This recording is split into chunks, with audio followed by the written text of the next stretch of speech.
Patrick Henry's 1775 speech, "Give me liberty or give me death," urged the American colonies to prepare for war against British rule.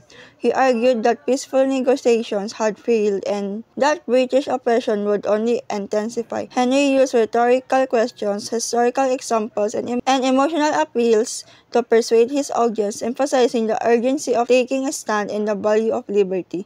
This speech played a significant role in inspiring the American Revolution.